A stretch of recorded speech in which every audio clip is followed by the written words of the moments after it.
Le prix invisible de l'affirmation de soi. Bienvenue à toi dans cette séance 11 où on va parler d'émotions. De qu'est-ce qui se cache derrière ces émotions. On va parler d'affirmation de soi et surtout on va parler de qu'est-ce qui se cache et qu'est-ce que ça te coûte des fois et qu'est-ce que ça réveille en toi, cette affirmation de soi. Bienvenue dans cette séance où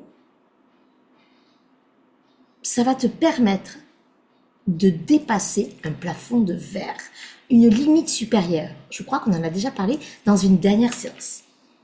Alors, imagine-toi en séance avec moi.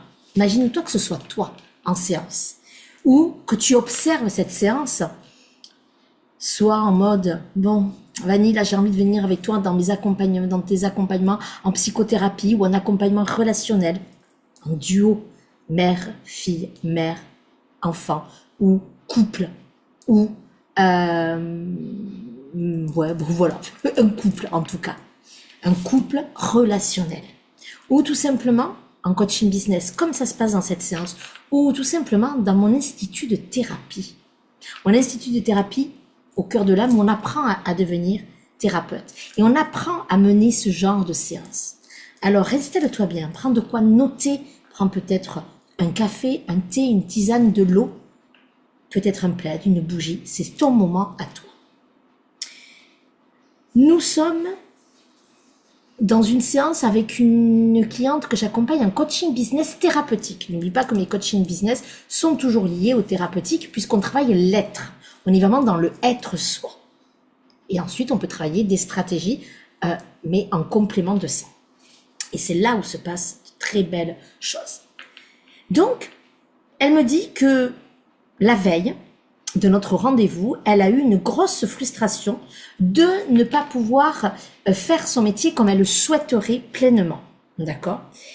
Et aussi, elle se positionne beaucoup plus avec sa famille et son mari, mais elle sent qu'il y a un sujet avec son mari qui est particulièrement anxiogène, un sujet vraiment qui peut paraître complètement anodin. Je ne dévoilerai pas le sujet par respect pour la vie de ma cliente, mais c'est un sujet complètement bateau que beaucoup de femmes peuvent vivre aussi, qu'on se le dise. Et pourtant, ce sujet-là met à mal ma cliente parce que tout simplement ça entraîne beaucoup de fatigue, et la fatigue on le sait bien, mais qu'est-ce que ça se passe derrière?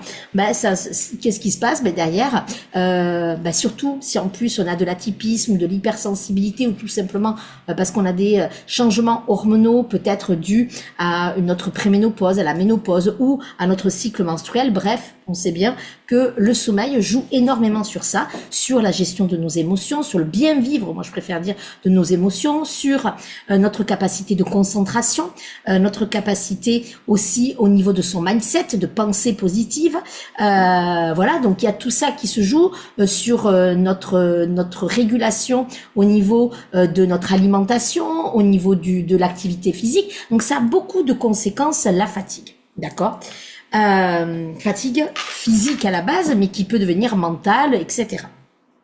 Et donc, elle me dit, je lui demande, quand je la vois s'exprimer pendant quelques minutes, je la laisse s'exprimer sur ça, et elle me dit, de toute façon, on sent qu'elle est agacée, d'accord, on le sent. Et donc là, je lui pose la question, quelles sont les émotions qui sont en jeu là ? Je pars sur ça, j'aurais pu partir sur autre chose, vraiment, mais moi là, je sens qu'il y a quelque chose qui se joue au niveau des émotions, et je pense avoir tablé juste pour le coup. Et elle me dit, très rapidement, la colère et la tristesse. Ok ? Je lui dis, mais pourquoi tu es en colère ? Après quoi ? Après qui ? Elle me dit, en fait, ça fait chier. Elle me dit clairement, elle parle pas comme ça en plus, c'est ça que j'aime beaucoup. Elle me dit, ça fait chier. Je donne et rien. Donc je me sens frustrée. Qu'est-ce que j'ai bien pu faire ? Qu'est-ce que je ne fais pas aussi ? C'est ce qu'elle dit. Je me remets tout le temps en question et les autres rien. Et là, je lui dis, mais cette colère, elle est destinée à qui ? Elle me dit, aux autres, à mon mari, en premier. Et après, c'est moi qui dis, elle me dit des choses, je dis, donc ça, c'est les prospects. Elle me dit oui. Les gens qui se plaignent, qui font rien. Donc voilà, très bien. L'algorithme des réseaux sociaux. Et je lui dis un peu contre la vie finalement. Elle me dit oui, très bien. Et je lui dis, et ensuite la tristesse. Et là elle me dit, et moi dans ma tête, la tristesse, c'était pas l'émotion. Parce qu'elle se cache derrière souvent cette émotion-là, mais c'est pas la tristesse. Et là, comme elle me l'avait dit, bon ben normal, hein, moi j'écoute, il y a aucun problème, je ne suis pas en train de dire non, c'est pas ça que tu ressens, je suis pas d'accord, parce que ça peut être vraiment ça qu'elle ressent. Sauf que n'oublions pas que des fois, derrière une émotion se cache une autre émotion qui n'est pas avouable. Et c'était, je tiens à le préciser, d'habitude la tristesse. C'est très rare qu'elle me dise la colère. Et pour une fois, elle me disait la colère, et il y avait de la colère. Une colère toujours mesurée, mais il y avait de la colère. Et donc, moi, très contente qu'elle me dise la colère. Voilà. Parce que c'est un sujet où elle ne va pas. Et ça, tu vas comprendre après. Et en fait, ce qui se passe, c'est qu'elle me dit que la tristesse, après avoir parlé de la colère, elle me dit, mais en fait, non, il n'y a pas de tristesse. Oh putain, moi, j'étais trop contente. Je me dis, oh, super, ça me fait plaisir. Alors, ça veut pas dire que ça me fait plaisir qu'il y ait de la colère, c'est pas ça. C'est que pour une fois, elle ne se cachait pas derrière la tristesse. Voilà. Là, c'était, j'en ai marre. Et la colère, c'est quoi? Ça, c'est ce qu'on étudie dans mon école de thérapie, mais c'est ce que tu peux voir partout si tu fais des recherches. C'est que la colère, c'est pour poser ses limites. La colère, elle est là à la base. Je rappelle que toutes les émotions sont positives en soi, dans le sens, elles ont toutes une raison d'être. La colère, et elle est normale, la colère. Quelqu'un qui n'est jamais en colère, soit il a énormément travaillé sur lui et il a libéré ça, soit il y a un refoulement, voilà. Et là, c'est ce qui s'est passé pour elle. D'accord? C'est normal d'avoir de la colère. C'est normal d'avoir de la joie, c'est normal d'avoir de la tristesse, c'est normal d'avoir peur. On est dans des émotions normales. D'accord? Il y a eu la frustration qui est arrivée après, la frustration, mais qui n'est pas une émotion au proprement parler, mais c'est quand même la frustration bien quand même, parce que elle n'a pas ce qu'elle voudrait. Voilà, par exemple dans son travail ou par rapport à son mari, quelque chose qu'elle demande et qui ne lui donne pas, etc. On va y revenir. Mais parlons de la colère. Et cette colère, je lui explique parce qu'elle le sait. Voilà, parce qu'elle le sait, elle est thérapeute, donc elle sait très bien ce que c'est la colère. Et je lui dis, la colère, c'est vraiment pour vraiment poser tes limites. On est là pour poser les limites de la colère. Et donc la colère, elle est saine. Sauf que la colère, je vous l'ai déjà dit, la colère, elle est assimilée à de la violence.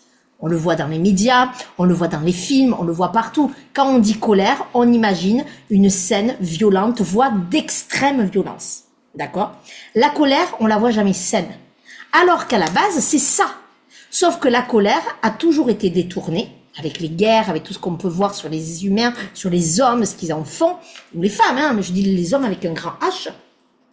Et donc c'est là, l'humanité, qu'est-ce que fait et en fait, au lieu de rester dans cette violence-là, en fait, la colère, elle demande à être entendue. Elle demande à aller voir qu'est-ce qui a besoin de poser comme limite? Qu'est-ce qui a besoin d'éclore pour vraiment être entendu? Sauf que personne ne fait le job. D'accord? Et en fait, c'est ça. La colère, elle est là quand on n'a plus d'autres moyens pour poser ses limites. Sauf que souvent, elle arrive avec un trop-plein, elle arrive vraiment comme une cheveu sur la soupe et on ne sait pas d'où ça sort, alors que ça fait des mois qu'on aurait dû communiquer, qui aurait dû avoir tout ça. Donc quand la colère, elle sort, c'est souvent comme un souffle violent, comme un tsunami, on ne sait pas d'où ça vient, alors que ça grondait à l'intérieur. Et parce que les gens n'osent pas. Ça, c'est important. Et en effet, elle le dit elle-même, elle est d'une personnalité, depuis toujours, suiveuse. Une personnalité, c'est plutôt agréable à vivre, qui fait pas de vagues, qui est lisse, voilà, qui c'est une suiveuse. Voilà, qui dit oui à tout, qui prend soin de la maison, qui prend soin des autres, voilà, très bien. Et sauf que là, on sent qu'il y a cette colère-là qui est modérée, hein, je tiens à le préciser, mais qui est quand même intéressante parce qu'elle est là. Et qu'elle emploie des fois des mots comme fait chier qu'elle n'emploie jamais. Donc ça, j'aime bien, moi, quand ça prend ça. Et en fait, la colère, elle est donc pour poser le cadre, pour vraiment mettre ses limites et pour s'affirmer. On est là pour s'affirmer. Et ce mot affirmer, cette détermination à avancer, cette affirmation de soi, d'accord? C'est vraiment un sujet très très important. Et qui, elle, dit, en plus, elle disait juste avant de parler de la colère, je me positionne beaucoup plus auprès de ma famille et de mon mari. Sauf que, quand on se positionne, il faut un temps d'adaptation, déjà pour soi, hein, vraiment, mais aussi pour l'autre. D'accord? Et elle voit bien, que ça patine, que tout ça. Sauf que, elle, cette affirmation de soi est liée à quelque chose de pas forcément très positif. C'est le fameux prix invisible, un prix inconscient, quelque chose de négatif. Parce que elle, quand on est dans l'affirmation de soi, c'est que c'est lié, la colère est liée à l'affirmation de soi. Sauf que elle, la colère, c'est quelque chose de négatif. Et ça, je lui dis, ok, la frustration, pas de la frustration. La frustration, par rapport à son mari ou à son business, je lui dis, mais en fait, tu attends de ton mari qu'il fasse des choses et ça t'agace parce que ça fait plusieurs mois qu'il ne se passe rien. Je lui dis, mais en fait, tu pourrais toi-même faire les choses. Dans les choses concrètes dont elle me parle, c'est des choses vraiment de la vie quotidienne, un changement de lit, un changement de canapé, un changement, vous voyez, des choses comme ça, des choses vraiment qui paraissent complètement bateaux. D'accord? Et pourtant derrière, ça remue énormément de choses. C'est là où c'est intéressant. Et c'est là où il n'y a pas de jugement à avoir. Déjà pour elle et nous en tant que thérapeute ou la société. Parce que derrière, il se passe des choses. Et c'est l'invisible qui est le plus intéressant. C'est pas juste le changement d'un petit truc, un changement d'une ampoule par exemple, qui, tu te dis mais elle peut pas se le faire. Et bien justement, pourquoi elle se le fait pas elle-même, tout ça? Parce que ça crée de la frustration. Mais justement, c'est quand on n'est pas habitué à ça, quand on ne se donne pas à soi-même ce qu'on souhaite, mais ça va créer de la frustration parce qu'on l'attend de l'autre. Sauf qu'on n'a jamais fonctionné comme ça parce que dans nos croyances, dans nos schémas familiaux, en fait, ça ne fonctionne pas comme ça. Donc déjà, il faut se défaire de tout ça. Et c'est là où je trouve ça très intéressant. Et donc ça déjà, première chose, c'est qu'elle a pris conscience de ça. On a vu une nouvelle version, on a vu une nouvelle façon de voir les choses, de fonctionner. Ok. Donc ça déjà, premier point. Mais ensuite, je reviens sur cette affirmation de soi, sur cette colère. Et moi, je lui dis, ok, la colère, elle est vue négativement, mais là, moi, je te parle d'une colère saine. Est-ce que toi, dans ta vie, j'avais déjà la réponse? Et elle a trouvé, quand j'ai posé la question, à une demi-seconde, elle a trouvé. Elle me dit, je lui dis, est-ce que cette colère, qui a été dans cette colère soit saine, finalement, soit la colère vraiment violente? Et bien sûr, ce qui est arrivé, c'est sa famille de base, c'est-à-dire parents, frères et sœurs, d'accord?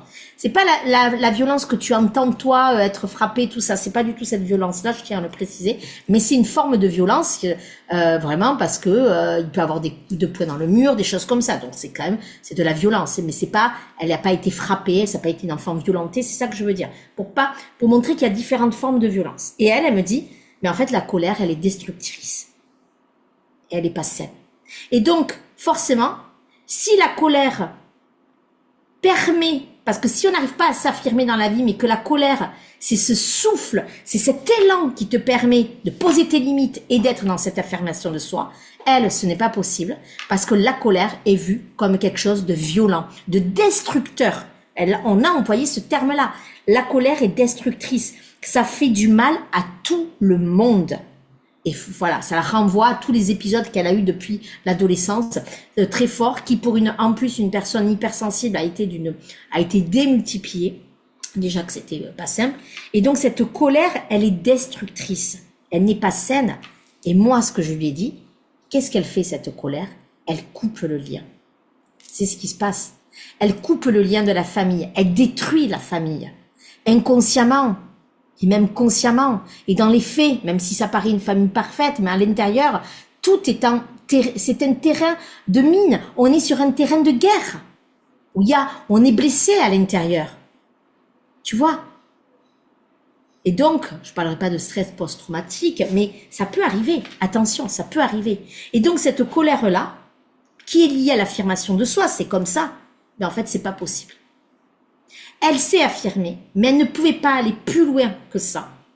Parce que c'était vraiment dans ce côté destructeur. Donc si l'affirmation de soi, c'est la destruction, ce n'est pas possible. Et d'ailleurs, ce qu'elle me dit pour son mari, elle me dit à un moment donné une phrase comme ça, hein, elle était sous le coup de cette émotion-là, en disant, mais en plus ça peut être le début de la fin, quoi.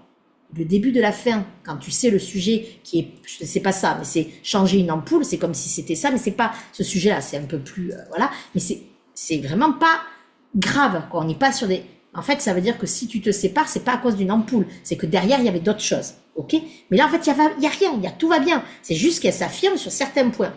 Sauf que pour elle, on voit bien que si elle en vient, si elle montre cette colère, qui est une colère saine, et qu'elle met ses limites, qu'elle pose les choses, qu'elle pose le cadre, qu'elle s'affirme, en fait, derrière, elle a dit elle-même, sans s'en rendre compte, c'était 20 minutes avant ça qu'on parle de cette phrase-là, que la colère égale la destruction, et que la colère égale couper le lien. Et elle le dit elle-même avec son mari. Alors que jamais elle ne m'a parlé de ça, et jamais, voilà. Donc, ça veut dire quoi? C'est qu'on est dans ce couper le lien. Donc, la colère, elle détruit et elle coupe le lien. Donc, tu te doutes bien que l'affirmation de soi, elle ne pouvait pas aller plus loin. Elle était arrivée à un plafond de verre, en fait, à une limite supérieure. J'en ai parlé dans une autre vidéo de la limite supérieure. La limite supérieure, elle, ça faisait déjà un moment qu'elle était dans sa zone de confort parce qu'elle avait déjà énormément progressé. Mais là, en fait, elle arrivait à une limite supérieure. Donc, sa colère, en fait, lui montrer que là, il fallait qu'elle fasse grandir sa limite supérieure. Et c'est ce qu'on a fait. Et en fait, on est allé faire un exercice. Je suis allée un peu vite parce qu'en fait, on a fait un exercice entre temps. Pardon, j'ai un peu spoilé là. En fait, on a fait un exercice où dans l'exercice, je faisais venir la part de sa colère et la part de la frustration. Je faisais un exercice et à un moment donné, elle devait être en connexion avec cette colère qui allait lui dire des choses, etc. Et pareil pour la frustration. Sauf qu'au bout de quelques minutes, elle me dit, la colère, je n'y arrive pas, elle est là. Elle était comme une boule rouge, c'est comme le diable. Elle était comme le diable, d'accord? Et en fait, elle ne pouvait pas aller plus loin parce que c'était pas possible. Elle savait qu'elle était là, mais elle ne pouvait pas. Mais parce qu'en fait, si elle sort cette colère, elle a peur de cette violence et elle a peur que ça coupe le lien. Voilà le lien que j'en ai fait. Alors, je suis allée un peu vite. Donc, c'est là où c'est intéressant. Et au niveau du travail, je lui dis, bon, ok, donc tu as de la colère après les prospects, après l'algorithme, après les gens qui se plaignent et qui font rien, qui disent qu'ils vont pas bien et qui ne font rien. T'as le droit. Il n'y a aucun jugement et t'as le droit de, voilà, et ça va passer. En fait, c'est une émotion sur le moment. Mais derrière, la colère, je le rappelle, c'est une affirmation de soi. Mais elle me dit, mais moi j'ai l'impression que je me suis bien affirmée. Oui, mais tu es dans ton plafond de verre. Et ça veut dire quoi dans son plafond de verre? Ça veut dire que, qu'est-ce qui fait que là, tu es frustré? Qu'est-ce qui fait? Et je lui dis, réfléchis sur ça. Pour la fois prochaine. Et en fait, on a dépassé pour le coup l'heure. Pas grave, de 10 minutes, on s'en fiche. Et là, ce qu'on a trouvé, moi j'avais déjà mon idée, et en fait, ce qu'on a trouvé, c'est que sa communication était lisse. Rappelle-toi, personnalité suiveuse, lisse. Elle était lisse. Sa communication est finalement suiveuse, entre guillemets, parce qu'elle avait quand même créé des choses, vraiment beaucoup, même de belles choses, mais finalement, elle est suiveuse. Donc là, ça veut dire que elle, quand on la voit, cette femme, son archétype premier, sa caractéristique première, c'est que c'est une personne très douce, qui met très vite en sécurité, qui est bienveillante, empathique, vraiment d'un calme, tout ça. Bon, c'est génial, c'est de superbes qualités. Vraiment, et peu importe si t'as pas ces qualités-là, moi j'ai pas ces qualités-là forcément d'être très calme, moi je suis plutôt énergique, tout ça, mais je suis en même temps très bienveillante, très empathique, vous voyez, on peut, et c'est très bien aussi. En fait, il n'y a pas de bien ou pas bien. Mais en fait, elle est restée enfermée dans cette étiquette-là. Et en fait, elle a d'autres parts d'elle qui ont besoin de s'exprimer dans sa communication, dans son affirmation de soi. Donc, pour passer à son prochain niveau d'expansion, en fait, il faut, au lieu d'être dans cette frustration et dans cette colère, ça va être important de passer au prochain niveau. Et pour passer au prochain niveau d'affirmation de soi, qui est lié à la colère, on est bien d'accord, il va falloir s'affirmer au niveau de sa communication, parce que de toute façon, c'est souvent ça. Et donc là, c'est peut-être parler sur les sujets qu'elle traite, elle, avec vraiment un parti pris. Au lieu de rester dans quelque chose de lisse, peut-être de basique, ça je sais pas, voilà, mais aller plus loin. Au lieu d'être dans quelque chose de plat, de lisse, y mettre un petit peu, alors j'ai dit, comme s'il y avait des cratères. Ça veut dire que, allez, on y va. Elle me dit, c'est plus joli des feux d'artifice. Ah oui, c'est vrai. Donc, y mettre un petit peu de, allez, j'y mets soit plus de punch, plus de dynamisme dans ma communication, soit encore plus de parti pris, où je donne mon opinion, mon avis, vraiment, et pas juste sur des concepts. On lui demande de s'engager, on lui demande de s'affirmer, on lui demande de montrer sa détermination dans sa communication. Et c'est là où ça va être intéressant. Sauf que, n'oublions pas que si elle s'affirme, qu'est-ce que ça va passer? Qu'est-ce qui va se passer? Eh bien, il va se passer que ça va couper les liens, que ça va être la destruction de ces liens. Et donc, forcément, la destruction de ces liens, ce n'est plus avoir la confiance de son prospect, de sa communauté, de sa clientèle. Et ça, forcément, inconsciemment, ce n'est pas possible. Donc, on reste dans quelque chose de plat. Et quand on reste dans quelque chose de plat, mais pour le coup, on passe presque inaperçu. C'est un peu comme tout le monde. Et on nous demande, nous, et c'est là où c'est passionnant le business, c'est que ça nous permet d'être soi. Tu as des choses à dire, tu as, voilà, elle a plein de choses à dire, elle a plein d'avis, mais elle ne les dit pas telles quelles, parce qu'elle a peur de froisser, elle a peur qu'on ne l'aime plus, elle a peur que le lien se coupe. Et là, grosse révélation, forcément. Donc ça, c'était le plus gros du travail, et son travail maintenant, c'est justement, donc, l'affirmation avec son mari, la mise en place de tout ça. Donc, on a travaillé sur ça. Ça, je te dis pas parce que ça, c'est personnel. Et maintenant, dans sa communication, en quoi elle la rend feu d'artifice, on va dire. En quoi elle s'affirme. En quoi elle ne la rend plus lisse. Le lisse n'est pas mauvais. C'est bien de donner des notions basiques. Mais là, on lui demande, ça y est, maintenant, ça, elle le maîtrise. Ça y est, c'est sa zone de confort. Donc, c'est bon. Maintenant, on passe au prochain niveau. Voilà ce qu'on a travaillé. Donc, voilà ce qui se cache. C'est pas forcément pareil pour toi. Mais c'est ça qu'on travaille en séance. Qu'est-ce qui se cache derrière cette affirmation de soi que tu n'arrives pas à faire? Qu'est-ce qui se cache pour toi? Certaines, ça va être exactement la même chose. Et d'autres, ça va être autre chose. Et c'est ce qu'on découvre ensemble dans mes séances d'accompagnement. Donc si toi aussi, tu es prête à dépasser ton plafond de verre, à péter ta limite supérieure en t'affirmant, mais réserve ta séance découverte de 30 minutes que je t'offre en visio ou par téléphone ou on se parle par message Instagram, ou Telegram, ou WhatsApp, si t'as mon WhatsApp. Voilà. Et ensuite, on parle de ça. On parle de ce prix invisible de l'affirmation de soi et de ce que tu as besoin de me déposer. Et ensemble, on voit si je suis la bonne personne pour t'accompagner. Mais je suis persuadée que je la suis parce qu'autrement, tu ne me suivrais pas d'ailleurs depuis tant de semaines, tant de mois ou tant d'années. Alors, il est temps de réserver ta séance découverte. Je t'ai tout mis en bas, tu as mon lien de mon mail, mais tu as aussi le lien de mon Instagram, etc., etc., etc. Bravo à toi d'être déjà à cette séance 11, de suivre. N'oublie pas de partager, de liker, de marquer des commentaires. C'est parti. Moi, j'adore te partager tout ça. Et je serai très heureuse de te retrouver demain pour une nouvelle séance où on entre à l'intérieur. Et n'oublie pas que si toi aussi tu as envie d'être thérapeute et d'exercer, n'oublie pas, rendez-vous dans mon institut de thérapie. Tout ça, on en parle en séance découverte. Allez, bye bye, je plie mes affaires. Et moi, je file travailler en d'autres séances.